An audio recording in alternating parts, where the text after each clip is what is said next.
Welcome everyone to another episode of Dynamics Corner. What is the good things that are happening in Dynamics? I'm your co-host Kris. And this is Brad. This episode was recorded on November 17th, 2025. Kris. What are the good things that are happening with Business Central? What are partners looking for talent for Business Central? And also, what are our predictions for what's big for 2026 within Business Central? With us today, we had the opportunity to speak with All Good Things with Rory De Goede.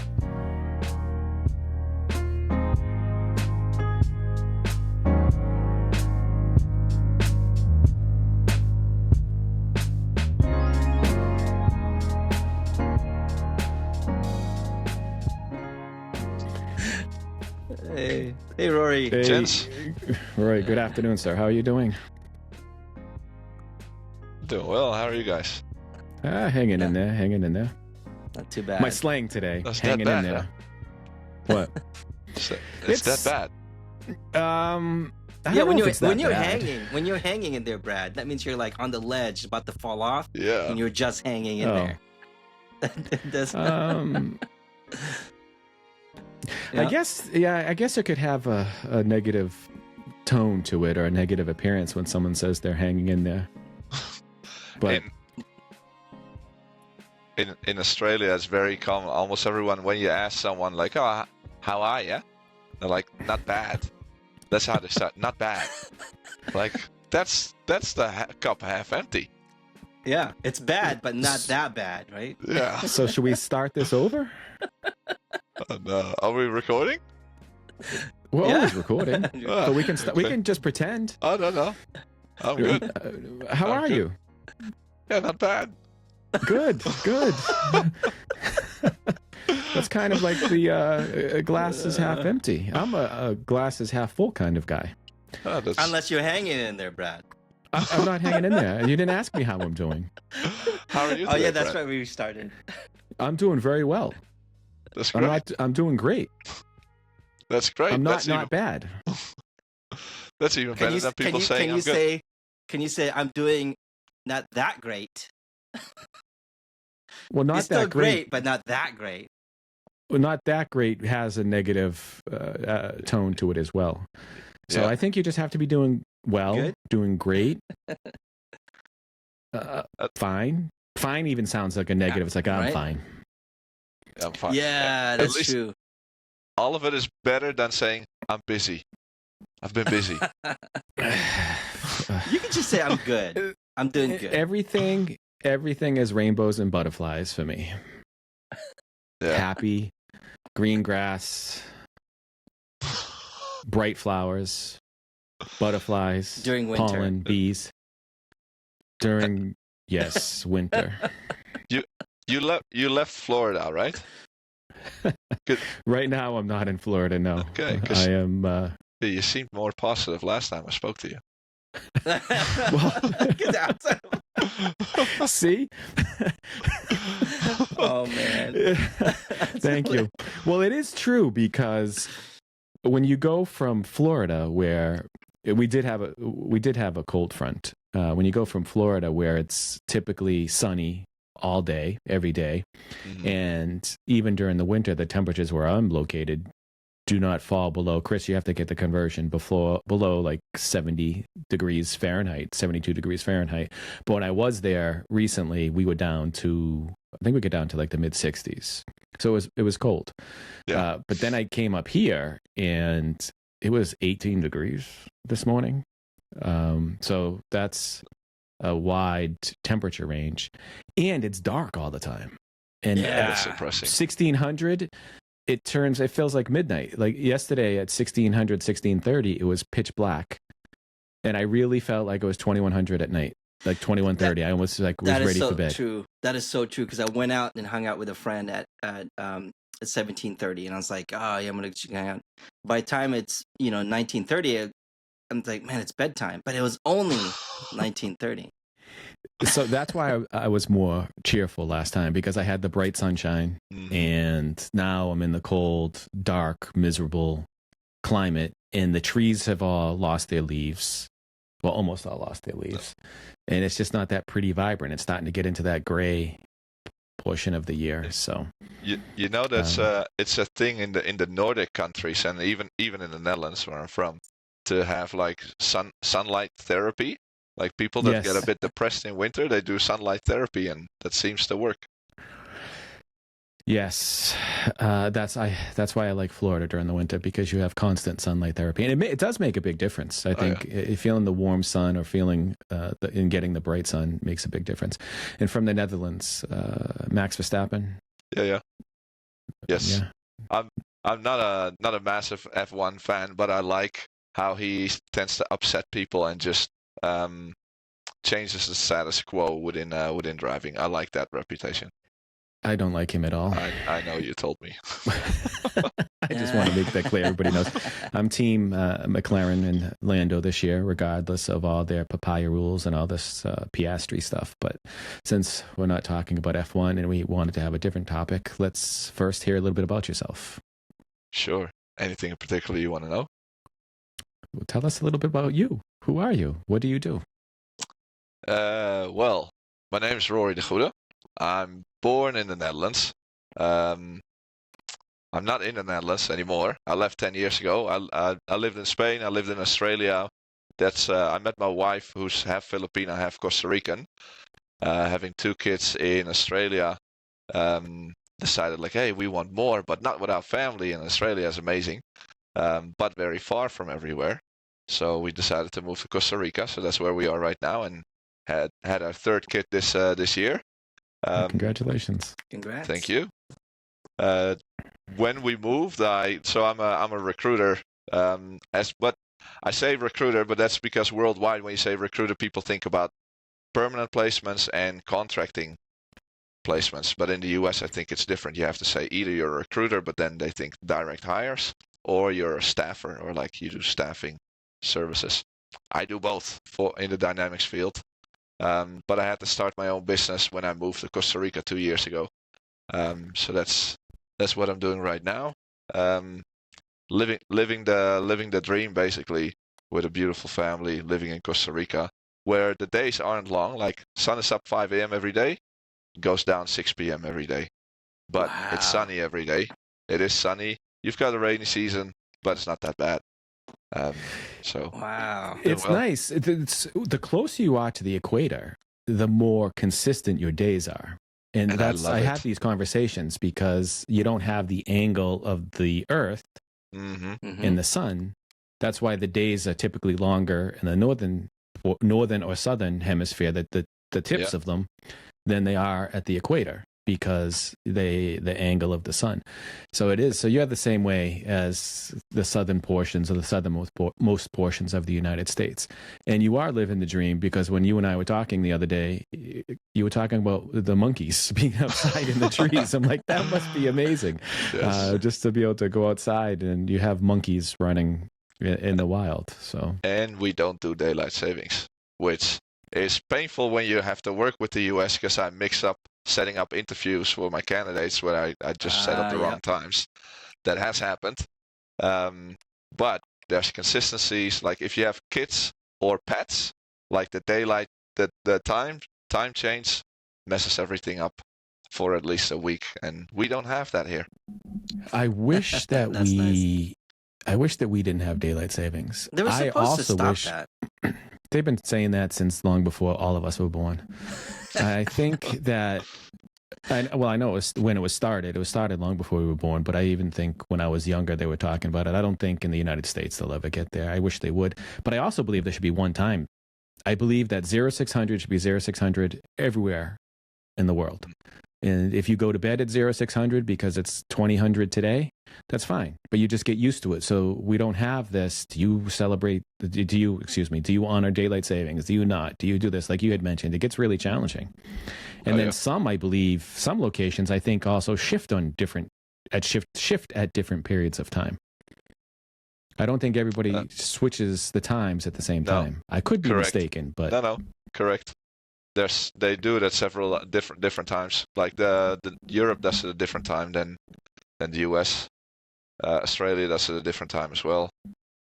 Yep, it's different. So not only do we have to worry if somebody switches, we also have to worry about when it is. But speaking of switching, you work with staffing and recruiting and placement for candidates within the Dynamics 365 space. Do you work primarily with Business Central, or do you cover Power Platform, Business Central, F&O, X, FNX, AX, whatever they want to call it today, FNSCM? Yeah. I forget. Most of my business comes from F&O and BC. Somehow, most of the work comes from the manufacturing space as well. So ERP, manufacturing, warehousing is where I do most of the business for both F&O and BC. I have a network in Power Platform and CE, but demand is a lot less on that side, so I focus on the other side. Okay. And how long have you been working with staffing for Business Central? 2 years. When I started. 2 years. I've been because I started as an SAP recruiter 14 years ago. Okay. Oh. Yep. I know. But then people might find this interesting. So when I was in Australia and we were planning to move to this part of the world, I had zero network in the US. So well, if I got no network in SAP, what I was used to, I might as well consider the other ERP platforms. So I did a simple search. Okay, who's got the most jobs? And this was just looking on LinkedIn, the most job openings, and then who's got the most talent in that same space. So I compared SAP to Oracle, Salesforce, Workday, and Microsoft Dynamics. By far, Microsoft Dynamics has the biggest talent shortage. If you would just look, there were for SAP, for each job that was advertised, there were 30, the ratio was 1 to 30, so 30 candidates per job out there in the market. For Microsoft Dynamics, it's 1 in 5. Massive difference. Wow. Well, that's a large difference. So as a recruiter, you need to go where the shortage is. So I switched. It's still ERP, so I can still talk my talk, just need to learn the different modules. And it's working. Oh, that's awesome. And do you work with partners primarily or end customers? Yes, I do both, but most of my work so far comes from the partners because they got most of the projects. Okay. Yeah. So with that, so you've been doing this for about 2 years. Have you noticed a change in the candidates that the partners are looking for? What's your take or your viewpoint on over the past 2 years that you've been working with it? I know within the last 2 years, a lot has been introduced to the application. Yeah. And I like to load up the questions. And also, is there still a shortage? Is that number, you had mentioned you started doing the search years ago and you saw 1 in 5. Are we still at that same ratio or has the ratio changed? I've not done the same search since I decided, okay, I'm going to go for Dynamics. And that was busy. And that search was just to see, okay, how much is there out there in the entire US market? There was 5, so there wasn't necessarily 5 people per job that are looking for a job, but there was 5 that exist that have a Dynamics job title. So has it changed? What has changed is it's been a slower year. We were all at Dynamics at Summit in Orlando. I walked up to a lot of partner booths to talk hey, how's your year been? And a lot of people have said from the partners that this year has been slower compared to other years. How that translate to the candidates? The ones that are available, employers are a bit more picky these days.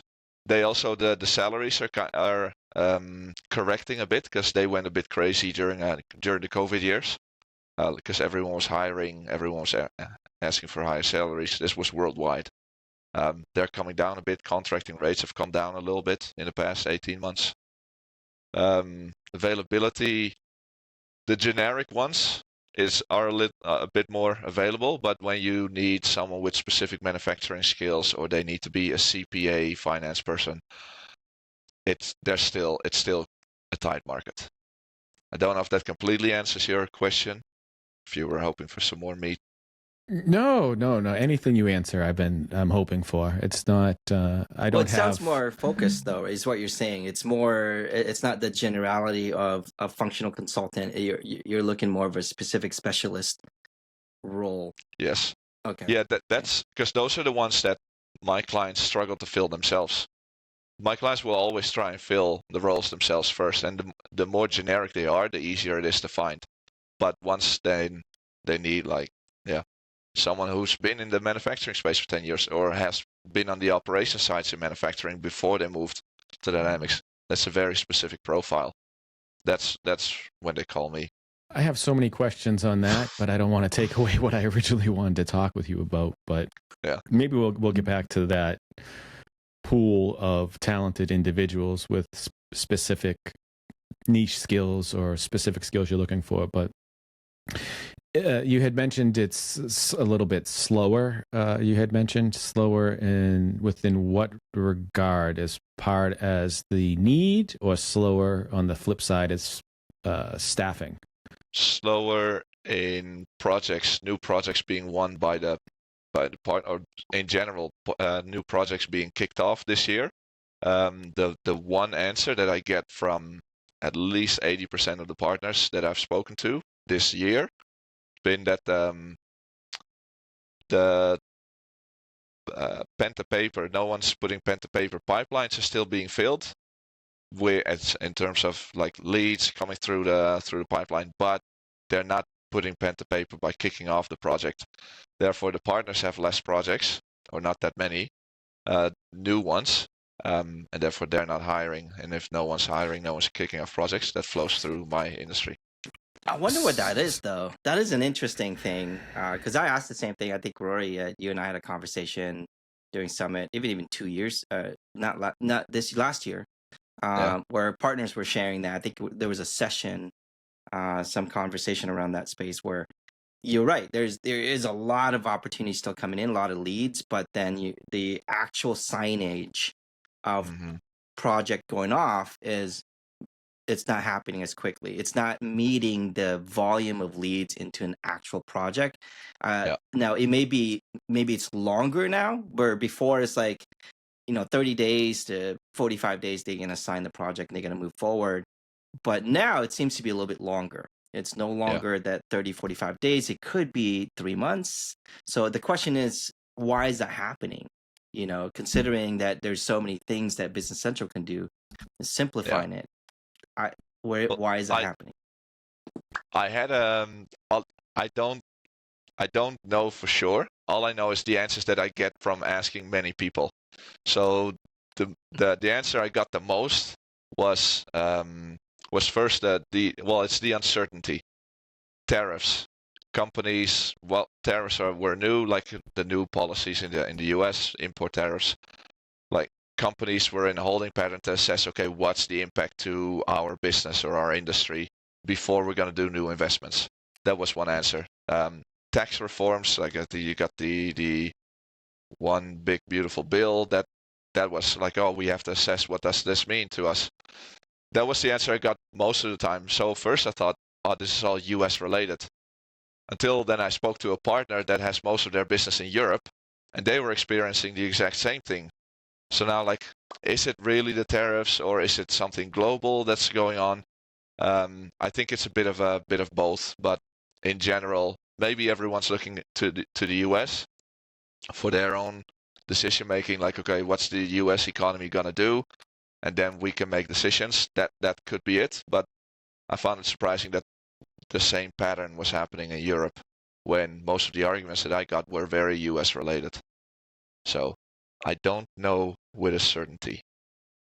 That is interesting. I had heard similar feedback with talking with individuals. A lot of individuals are busy. The pipelines are strong.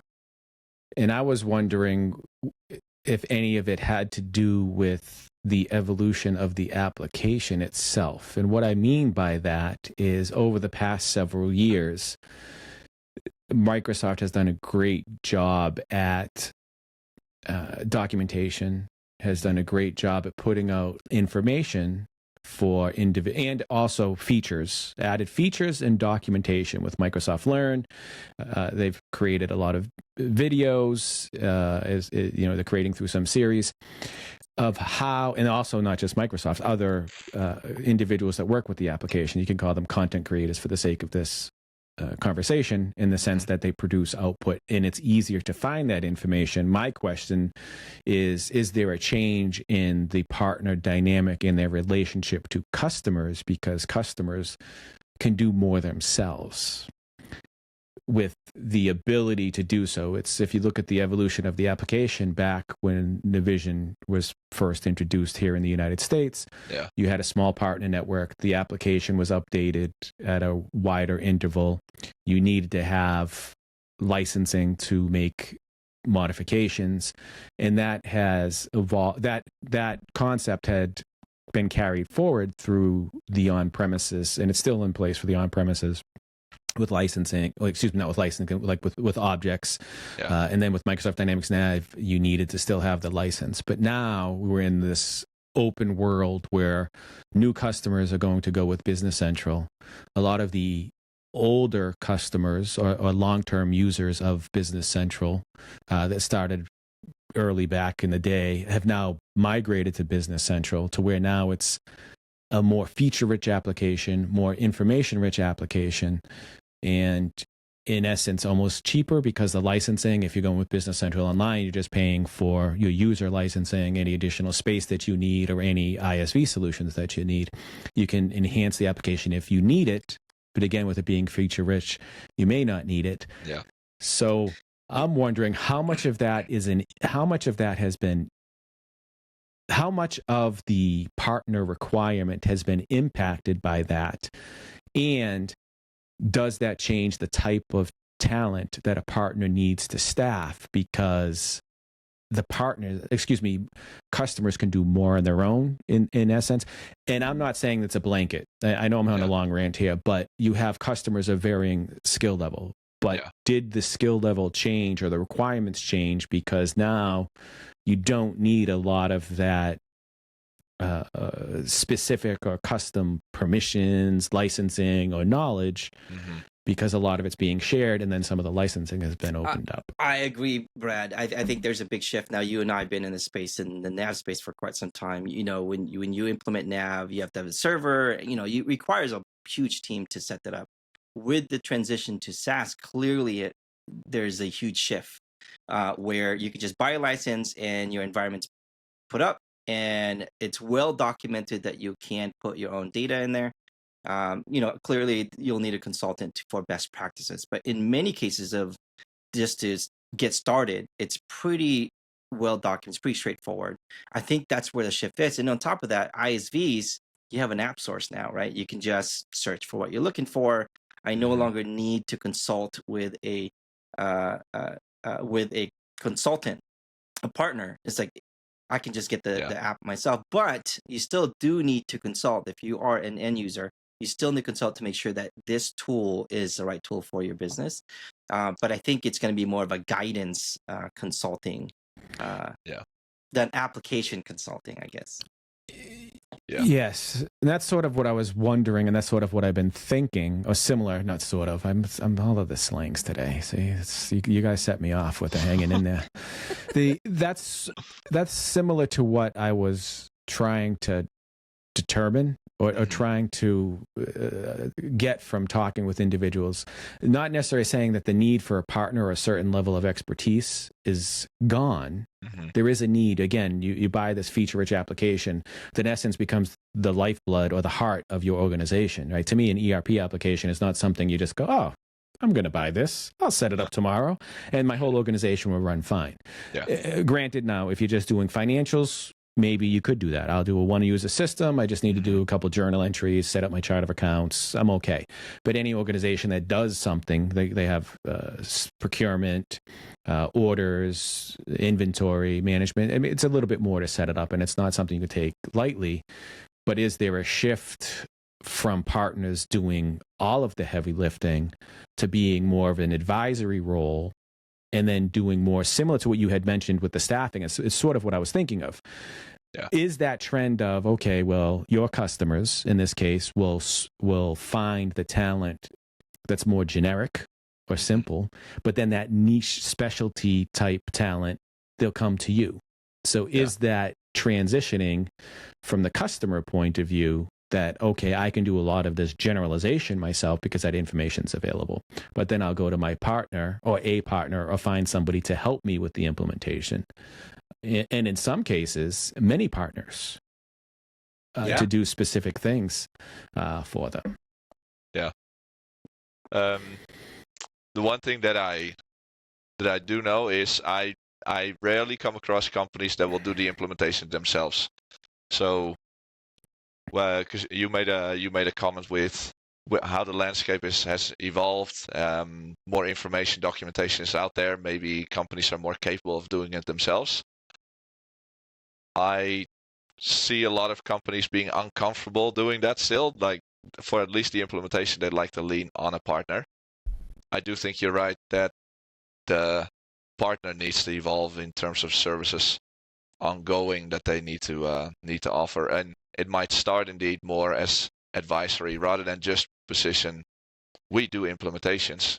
Maybe getting in earlier to already be part of the advisory stage, or like the roadmap planning, basically before they even choose on Business Central. But once it's implemented, indeed, like what ongoing services could they provide for the customers as well? And once that when they bring up new offerings, that then changes the profile of the people working for or that need to be recruited for. It would be the short answer. So I think the partner landscape is changing because of the cycle of implementation, where someone doesn't want to do it all themselves because of newness and because of the importance of the application, but what they lean on a partner for is changing from when it was, okay, you do everything in essence, to help guide us through the process. We'll tell you what you can do for us. And these are general. I'm not saying, and when we're talking about this here, we're generally speaking of what we may be seeing versus, or what you may be seeing, or Kris, if any of your exposure as well, versus every implementation, because no two implementations are the same across the board. So there's always ends of the extremes. I'm just talking generally speaking with the volumes, the number of customers I think that are having somebody do everything or even continue once they're up and running with the partner. I think the relationship is also changing. Yes. Yeah.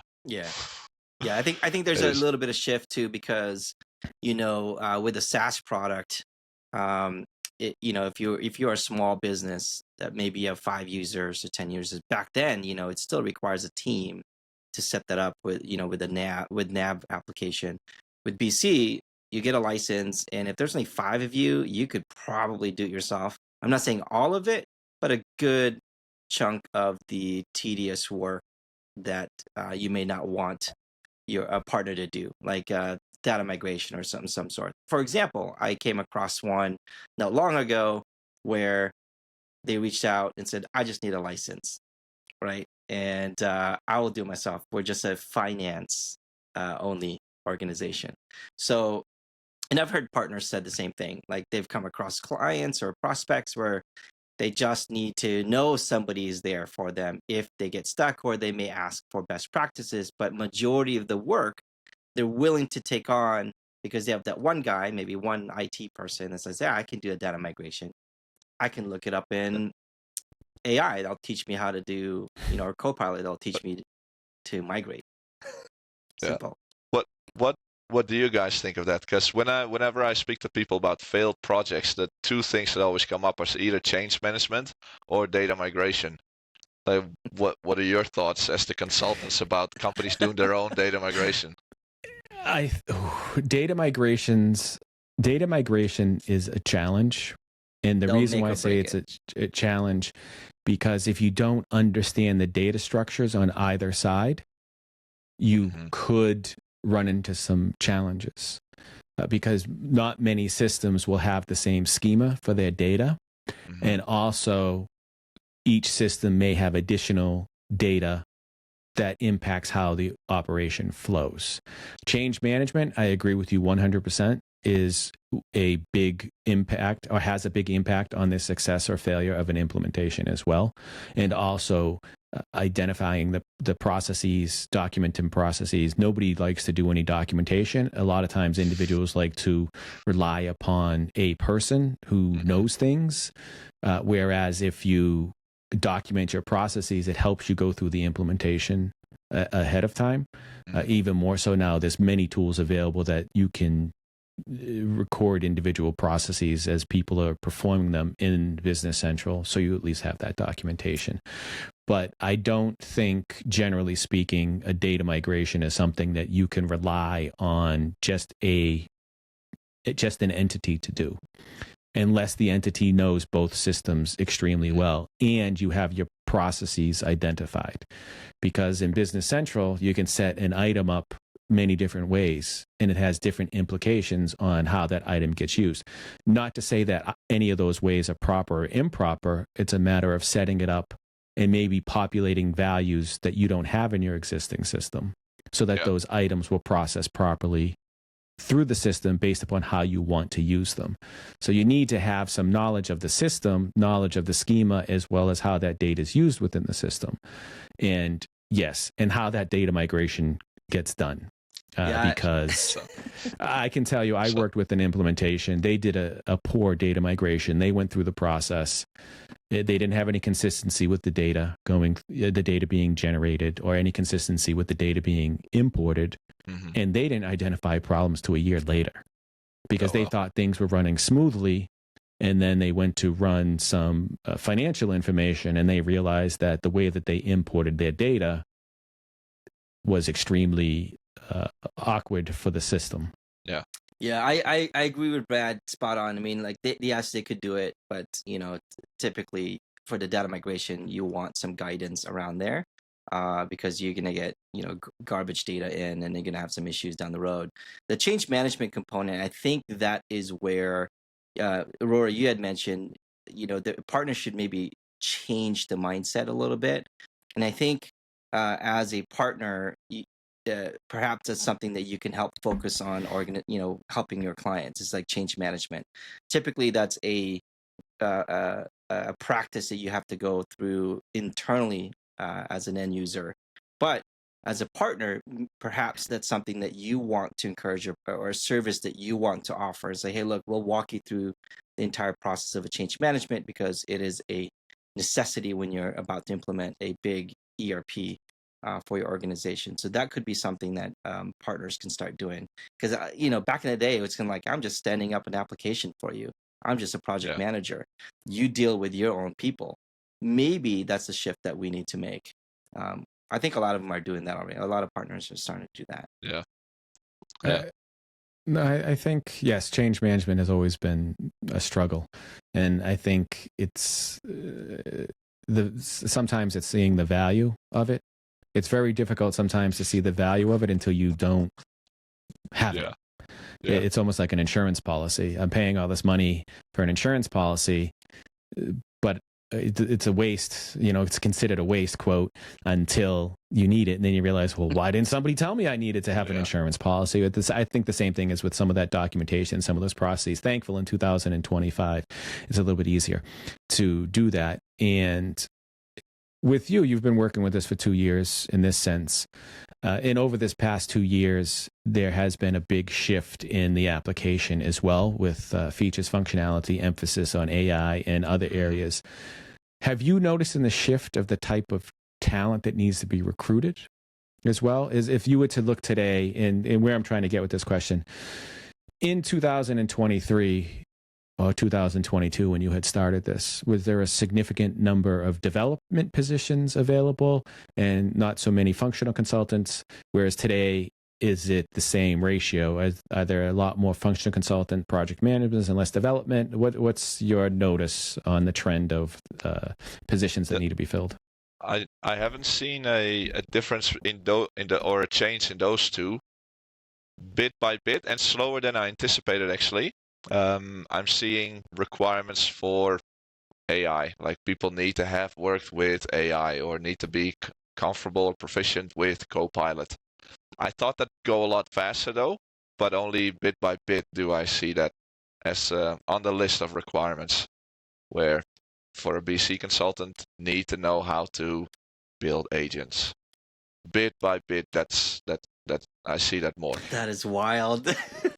Well, my thought on that is it's really new. Yeah. The application's new. So I think, where are customers in their journey with the application? You have customers that the application's been around for a long time. A lot of features are added to the application. Mm-hmm. When do customers have the opportunity to adopt those features? So again, if I was using Microsoft Dynamics Nav, I see this, even if you look at some of the projects, what are the types of projects? There's upgrades and conversions, migrations, which years and years, for many years, there was a lot of customers in need of migrating to the new version. Business Central Online, that need has been decreased. You know, that whole, this is your last upgrade that you'll need. And I say that in quotes because you may need to make some business changes or business processes or updates based upon the functionality that's added as they continue to add wonderful enhancements to the application. So that's where I'm going, is has there been a shift from the partners space? Because what are the customers doing? Customers that are on Business Central, if they're on Business Central Online, that need to do that constant upgrade every X interval of time or N interval of time, it's been decreased. There's features that are added. Does the landscape change? And now that I'm happy to hear that you're talking about that, because now customers may be able to capitalize on the AI investment. Yeah. From the new customer point of view. Existing customers, they may have to catch up because they've been using it. Yeah. Whereas a new customer, it's almost, okay, now it's part of the application. And it's for the new customers, it was probably part of the decision making as well, that they chose it because of the features. Yeah. See, so the landscape is changing in a sense. But the adoption is still relatively slow, because it needs. From other conversations that I've had, indeed, like there's always change, especially when you're talking small to mid-sized businesses. Everyone's got a lot on their plate already. Then you got BC introducing new features all the time. Now you've got AI as well.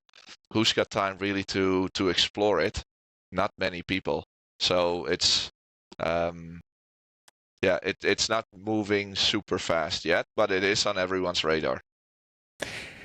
I think I'm not a psychic, nor can I read the future, but I think that velocity will change over the next year. I think as the AI, everyone's talking about AI, everyone's saying, oh, it's a bubble, everyone's saying this, but I think as AI matures within the application, I think nobody really knows where it will settle.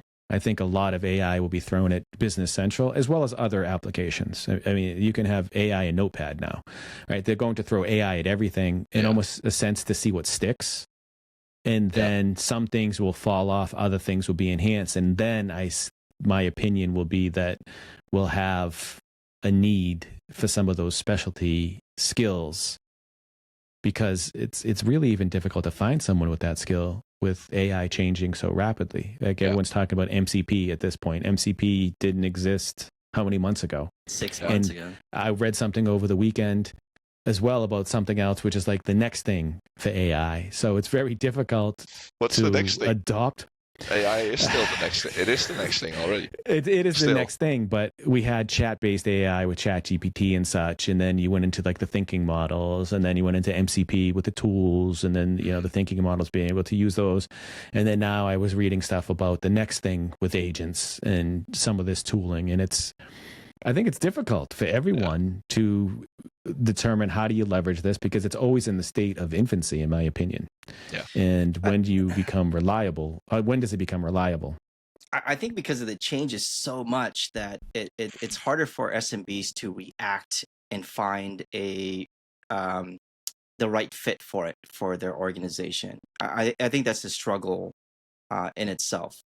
Even for me, like there's so many AI, I'm sure it could do a lot of stuff for me, but where do I begin? You know, which one can I automate? Which process can Copilot or AI do for me that someone isn't already doing, or maybe there's already an automation that's already doing it? So do I replace the automation that I had built for AI to take over? Where does it fit? From a business perspective, that's a little difficult, right? Like for someone that says, hey, I want my sales orders that get read from my email or gets submitted. You may already have an automation for that. You may have EDI already or whatever. But there's agents to create sales orders for you and things like that. Like, how can I fit that? That's a big change in businesses. And to go back to your point of like finding a consultant that also has that experience is going to be a challenge, because they're also trying to figure out how can Copilot or AI fill in those gaps. And you're right, it's going to take some time, but I think eventually it'll find a good footing where it would be very good for an SMB space. Yeah, and also going back to one of the questions you asked earlier, Brad, with the ongoing services that partners could offer. A trend that I'm seeing is, now that AI is widely available, not just Copilot, but AI, more and more companies are coming up with their own IP. Like, we created this AI solution. If you work with us, we can get you this solution, or you'll have access to this solution. It will create it is creating opportunities for partners to distinguish themselves. Whereas first we're like, we do implementations and we're all similar, very similar. But now it's like, oh, but we have this IP, we have this solution that no one else has. It creates more opportunities to both continue to service the customer and distinguish yourself from the competition. Yeah. That statement is profound to me for a number of reasons. One, because, and again, it's the tangents that I go on sometimes, I do see the need for partners to be able to differentiate themselves. We've always had that, I believe. You needed to be able to differentiate yourself in some respect, because if you're dealing with a manufacturing company that manufactures something, sometimes they have a little bit more comfort in working with somebody who has an understanding of manufacturing and more in tune with exactly what they're doing, because they have that confidence that they're going to understand how their business works. Now you're talking AI, and again, some of this stuff is theoretical and opinion versus maybe some of the trends that you're seeing. With AI and AI solutions being developed so quickly today, and I had conversations with someone recently that, and myself included, they didn't know anything about a particular language or application, and they went in a matter of a couple days develop an application that they were ready to use, whereas it could have taken months before. Yeah. So having that AI IP where others can create that AI IP rather quickly, I don't know how that will impact things in the future.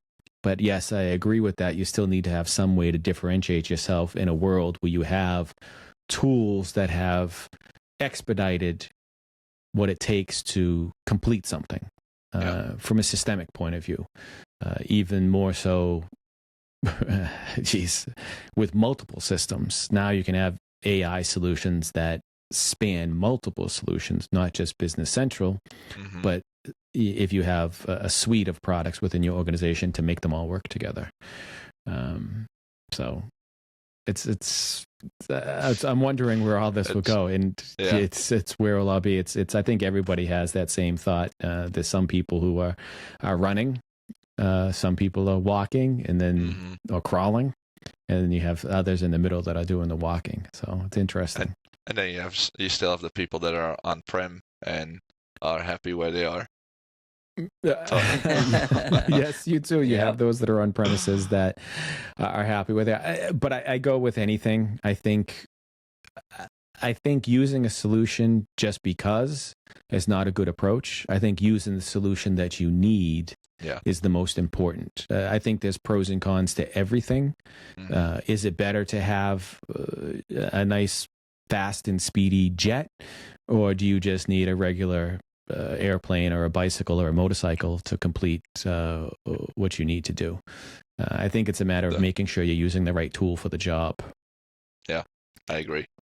So it's but the it ain't broke, don't fix it is not a strategy. that should be applied. Well, it Depends on context. I think yes, it does in some regards. If it's not broke, don't fix it. But in others, I think that mentality of putting your head in the sand is also not a good approach, because That's what if I meant. you're yes, no, I think I knew exactly. We're the same. You have monkeys, I have lizards. So, we understand what it's like. That approach is not a good approach, because if you're in a business and you have that, if it's not broke, don't fix it, when it comes to process or how you're operating your organization, your competition is also in the need for how do we become more efficient, or how can I streamline my business, or how can I expand my reach, or how can I make something that gives better value to my customers, therefore they want to work with me more. Yeah. Whatever that may be. It doesn't always necessarily have to be fast. It's either quality, ease of use, or ease of ordering or working with you, or something like that. So it's interesting to see. I think I'm curious to see where we'll be, and I'm curious to see with you. We'll have to have a follow-up if you track the trends of the type of individuals that you place, how that changes over time in volume, and will you ever staff, recruit, place with customers directly, or are you still going to stick primarily with partners? Chris, I know you wanted to jump in there too. It's always good to diversify a little bit. So not just be too dependent on partners, but also not too dependent on end users. So I'll have a blend. Yes. Yeah. So can you keep track of those stats? Yeah, Yes, that's what I I was can. going to ask. Is there like mind-blowing stats? Because certainly you've worked with many different partners. You've seen the trends and how it's going. Like, is there like a stat that you can share with the group that's like, ooh, I never thought about that? Would be too early still. Yeah. No, I do have a question for you, Rory. It's been in the back of my mind, is that I came across an end user that had been working in the manufacturing space or finance space for quite some time, and like, I'm ready to be a consultant, right? I want to go into consultancy. Yeah. And as you know, with perhaps shortages of resources for the dynamic space, but then there's like requirements that you had brought up, like knowing AI, and also at the same time, some partners may not have the time to do teach you how to be consultant. Like, is there what's going on in that space? Is that still happening? Is there still a lot of people from the end user side that wants to do consulting? Is that still an open opportunity for many of them? I actually have two people in the mix right now that are exactly that background that you described. But those I've got those at the forefront right now. They have been, so they're both on the end user side. They've both been part of implementations, subject matter experts, but they have the consultant skills already because they had to be an internal consultant. They were part of the implementation. They were the ones that had to document and get the processes. The other way around, get the process and then document them. So they already had those soft skills. Yeah, they'll need some refining on how to, because they've never worked in consulting. So there'll be things that they don't know or haven't done yet. They will have a good chance. I think someone who's only been an end user, who now wants to make the switch, they'll have a steeper learning curve. Yeah, it will be a bit harder for them. But the ones that have had the opportunities to at least been on a project, ideally implementation, and had the role of being an internal consultant, not officially that was their job title, but that was the role that they were playing, that makes the gap a lot smaller and less frightening to jump over to consulting. And therefore they're open to it because they do realize that going to consulting will be a huge door opener for their career, where they're now a bit stuck. They don't have much growth, especially being in a small to mid-sized business. There's only so much you can grow. They can try and move to another company with a similar job, slightly bigger paycheck, but they know if they go into consulting and get a lot more exposure, it will be good for their career. Though that still happens. And then it depends on the firm indeed if they have the bandwidth to train up people. The ones that can train up people, they'll look at a little less internal consulting experience. The ones that don't, they want people to go to hit the ground running, as they say. That makes sense. I can understand that. With just to keep going all over the place as you were talking about that, within Business Central, that you have right now today, you have the MB 800, which is the functional consulting certification, for lack of better terms, and then you have the MB 820, which is the development certification. In your staffing list of prospects that you've worked with, or positions that you worked with, excuse me, has that had any weight on any of the opportunities, or is that always a nice to have type, or does it not even come up in conversation? Often clients don't ask for it. I think it helps. Experience always counts more. I think it helps in the scenario where someone hasn't been a consultant, for example. Like, you don't know how much depth they have with the system. Yeah, you could do a technical interview and ask questions like, tell me how you would do this, or tell me where you find this button. You can have that kind of interview, but if someone has that the certification, at least okay, they know they know it at this standard basic level already, and be more confident in that without having to do that type of interview. But it rarely comes up. When I ask my client, what are the 3 things you're looking for? No one's ever said need to be certified. Okay. I was curious about that with the certifications. Yeah. If anyone required of it, or if, like I said, if it was one of those, like we were talking about, it's a nice to have. If you have it, you can list it, put it there. Yeah. It may give you a slight advantage over someone else, but the real important portion is the experience. I think I compare it a little bit, for example, with like a PMI, like a project management certification. So I'm not undermining here the MB 800 or the MB 820. There's benefits still in having it, even though clients don't ask for it. The comparison with like the PMI, someone can be a project manager and have been a project manager, but I have spoken to a lot of project managers that have winged it most of their career, or in their years as a project manager. Whereas there's a lot of standards, like there's structure, there's a certain way, there's methodologies for a reason. Someone who's not certified and have winged it, like maybe they got lucky, like in their previous job. Like how do you know that it's going to work here?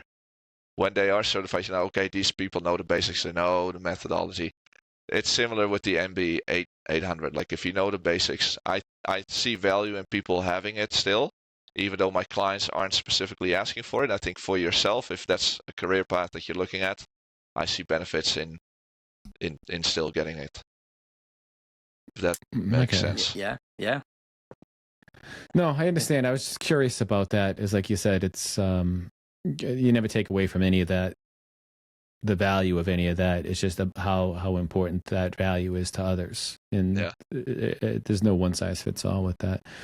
No, it's interesting to see how this world is changing, how the implementation world is changing, and what partners are looking for. And then also, maybe what customers would be looking for as well for positions to fill. I just had to add to what I was just saying. I have a client right now. They're smaller. They're new in the BC field. They want to get. I don't know all the details, but I know they want to become.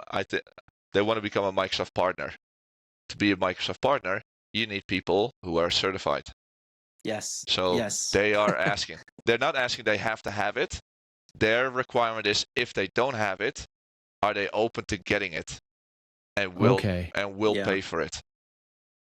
So it's not because they're asking it for, like, we need this as a minimum level of knowledge. They're asking, no, if they have it, that helps us to become or stay That is functional true. partner. Yeah. So with the staffing of partners, again, to become that partner, and you need that certification. I have heard of that story as well, or that situation, excuse me, where will you take it because it helps us with our competency skills, I guess you could call them. Yeah. With the change, with now Microsoft making the announcement, geez, put it to me with time going so quickly, or feeling that it's going quickly. Microsoft making an announcement about a year ago about Great Plains or GP with the sunset in 2029, 2030, whatever it may be at some point in the future. Yeah. Have you noticed a shift in partners looking for talent? And what I mean by that, are there a lot of GP organizations that used to be primarily GP now looking to staff up with Business Central expertise? Yes. Yeah. I have. I actually have a requirement like that right now. It's a partner that they're a GP shop, but now they're winning BC work, like also net BC, like they're now also, it creates an opportunity for them. Now they're not just going after their GP customer base, they're now also looking at companies that are customers that are completely new to the Microsoft ecosystem. So they need BC experience, because not everyone in GP is ready, willing, capable of working in Business Central, and yet to keep up with the conversion, I'll say conversions. They need more BC talent, because to just reskill all your GP, it's not fast enough. Okay, that's a good question. That's where I was going and thinking about this. These are the things that are on my mind, because, and you're summing it up perfectly with the reskilling of the talent that they have, because is the evolutionary natural evolution of GP to BC, is it natural? Is it a natural evolution to go from GP to BC or GP elsewhere? I think a lot of individuals are starting to think it is to go from GP to BC, good, bad, or indifferent, what you're thinking. And so then again, that's another thing that I've been thinking about and seeing in conversation is that requirement there for reskilling of GP, or staffing up to even help with the reskilling, because you can satisfy the migrations of GP and then also learn through osmosis, I guess you can say, your internal staff. But the reskill program that has been put together by Microsoft is also a great program for talent to learn either development or functional consulting work. Yeah, I know companies that are making use of that program really well. Like they've converted a big part of their team to now be BC consultants. Wow. I've talked with several organizations that have gone through that program, and they have had some great stories and great success stories of that program, to where very few have not been what they call successful. But that happens with anything. I mean, you can't.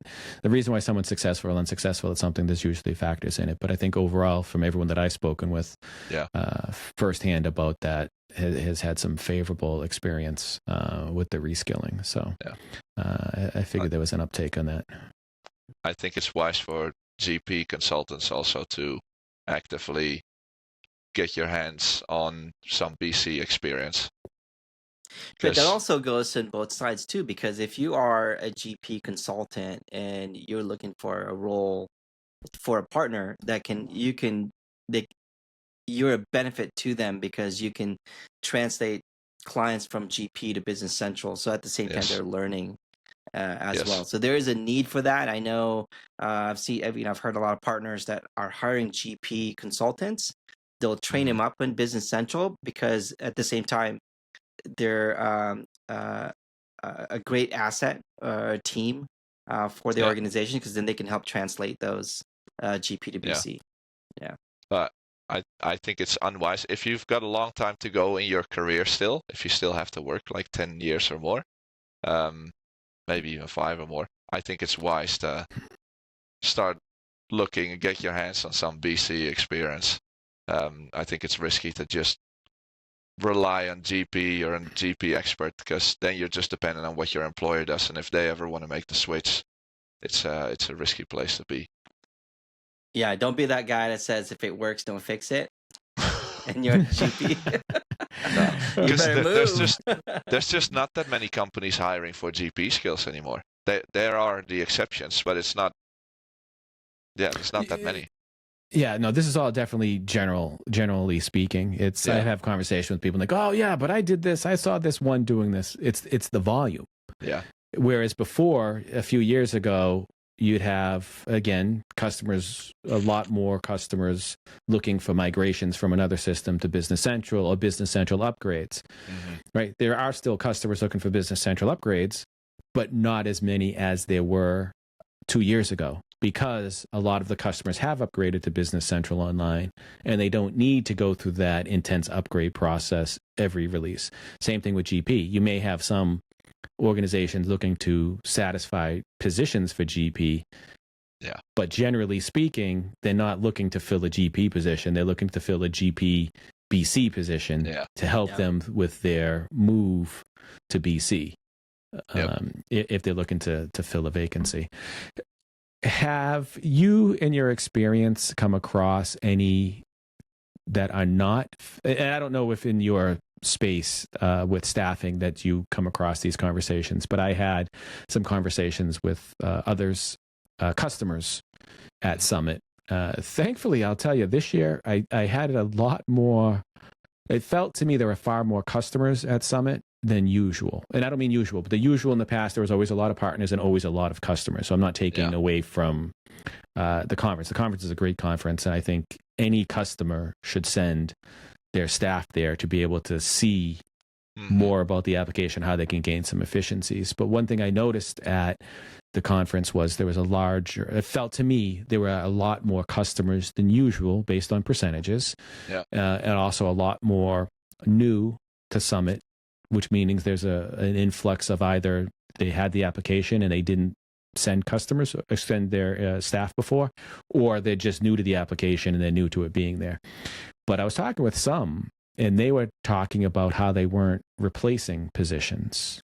For example, they'd have certain positions. We talked about the whole AI space, and it's not that they're reducing positions, they're just not replacing positions. So if through natural occurrences, whether it's retirement or somebody vacating a position for another opportunity, they're not filling a lot of these positions because they feel within the application and technology they can gain some efficiencies. Do you have any exposure to that in your space? Not much, because normally I'm brought in when they do need to replace. They don't contact me to say, hey, we're not going to replace. So I don't. I wonder how I could get that stat. Yeah, that's a good one. I wonder if we could do a poll or something somehow, because again, that's why I'm saying I didn't know how your exposure was for just what you said. Like, they're not going to call you to say, oh, we don't need somebody. But I just didn't know if in conversations, the secondhand conversations, the third-hand conversations, you heard that as well. Kris, have you heard anything about that? No, not necessarily. Maybe indirectly, but I never thought about that. That's a good stat, to see. I have, like, when I had conversations about a year ago about when Copilot was relatively new still, and there were a lot of statements. Oh, Copilot's going to take over, it's going to take my job, or what's the ROI of Copilot? Can we cut loose part of the workforce? And it was a lot like, no, it's not. We're not going to cut anyone loose. We're going to help people. Like, these are tools. But there were comments being made, indeed, that indeed companies wouldn't replace. Like, if people were to leave, they'll see if they can manage without replacing them. But that was just a year ago, and that was thinking about scenarios. I haven't heard about how it's actually playing out. I don't think AI today. I think that whole AI will replace me. I don't think AI will replace people in a sense. I think people using AI will replace people, but I think we also need to be reskilled to the way we think. Is what it is. So I think individuals will similar to how we talk about reskilling from GP to BC, I think anybody will need to, in essence, reskill the way they think and the way they utilize AI to be more successful in their position. So it's replacing me. It's just making me a little bit more efficient in my responsibilities. I think you're right, Brad. To put it loosely. I think you hit it right there, Brad. It's you got to shift that mindset. I think right now there's a little bit of fear, which is rightfully so, that if an AI is showing you a process that it can do, and that's something that you do, maybe 20% of your time, it'll save you 20% of the time, and then you can do other things that are much more valuable than some of those tedious things. So you're right. You have to shift that mindset, and I don't think anyone's doing a good job right now. I think everyone's saying like, "Hey, it will do all this for you," and then everyone was like, "That's what I do," and what's gonna happen to me? And that creates fear, especially the unknown. Like right now we don't know where AI is gonna be 6 months from now. Like the unknown scares people, and I get it. It's a scary thing. I get it. I think you have to be aware, cognizant of what's going on, but I don't think you need to panic all the time. I think maybe the mindset is like, hey, it will do that for me. What else can I do? Right? That kind of be thing you do. So what do you guys think is going to be the biggest thing for 2026 then? Biggest thing? Well, what's going to be a new hot topic? Is it something brand new in AI? Is it something like I think it'll be something brand new in AI. I think this AI train is because AI is so broad. Yeah. Right? You can't say AI is broad. It's what is AI in what area? Is it just within Business Central? Is AI with autonomous vehicles, robotics, right? So I think AI will be the big buzz still. I think there will be something new with AI on how it's applied within software. I think something that I talked about in previous episodes, I think software will become faceless. I think we'll start to see that in 2026, maybe towards the tail end of 2026, where people are creating applications that are on-demand applications, where you don't need the interface defined for you. You're going to define the interface for you. The business logic will exist, the data will exist, but how you interact with that will be for lack of better terms, on demand. We'll have to play this back. I want to save this and see at the end of 2026. I see something like that happening. Again, nobody knows. I can tell you. Maybe I also wanted to tweak my question a little bit. What do you think will keep you busy the most in 2026? Me busy? Yeah. Okay, while you're thinking about Brad, while you think about that answer, let me answer that. For me, there's going to be a lot of guidance still. I think from you become a little bit more business consultant than application consultant. And Brad and I talked about this on the last episode when we did a conference recap. And one of the things that I found that was very profound was the comment that Charles Lamanna had said, low code as we know it is dead. And so that is a weird shift in my mind when I thought about that. It's like, what does that mean? And it goes back to what Brad was saying. It becomes applications will almost become faceless or UI less, because now it becomes more of a conversational component. You're interacting now with a AI to accomplish a very specific goal. To accomplish a very specific goal. And I think that's where it's going to be. Brad had mentioned about MCP, where you can have applications talk to each other. And it's less interaction and more conversation. I think less interaction with application, but more conversation with application. So I think that's going to continue. And the next big thing is that conversation. And now I'm curious about the verbal component. Instead of typing, can I just talk to it from an enterprise perspective? Man, you know what forget what's going to keep me busy, but I was thinking about this towards the end of last week and even over the weekend talking about it. I want to create an AI of something, meaning I want to spend time with somebody, record every single interaction that I have with them in a transcription point of view, feed it into a system with AI that can learn, in essence, right? With short-term memory, there's ways you can set that up, and then hook it up to something like 11 Labs, where you can have voice, and then maybe something like another system that can create animations to almost create a person. Yep. That was trained on conversations and interacting with somebody for like an entire year, let's say. And then would it be like I was talking with that person? See, we talked about that too, Brad. So, Rory, this is a thing that I foresee in the future, is that I think the missing piece for anyone to trust AI is we always have to put a face on something. Like robotics, right? It's not just a robot. You put a face that's familiar, that looks human-like. So first, I think the next thing would be voice, right? Now, instead of typing, I can have a conversation. The last piece in that, where we are going to be crazy futuristic, is to have a face. So they always talk about agents as kind of like your coworker. They become your coworker, which is why it's called Copilot, right?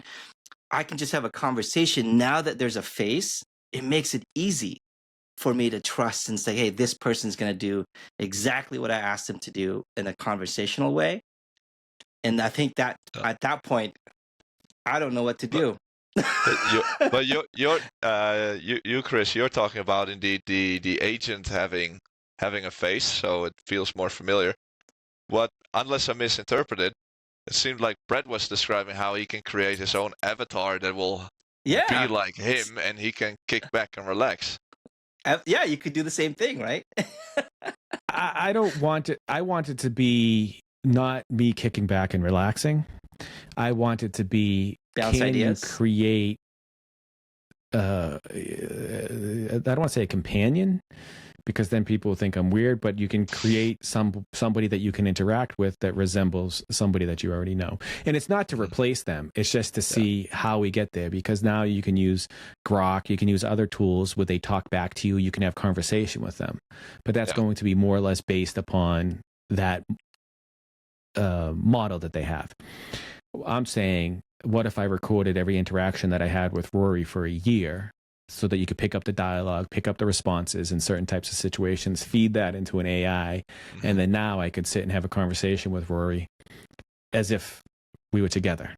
Yeah. And it still could use today's news, it still could use today's current events, but it's almost like creating a Rory in perpetuity that will never change, but it has your mannerisms, it has your vocabulary, it has your style, it has the things that make you unique.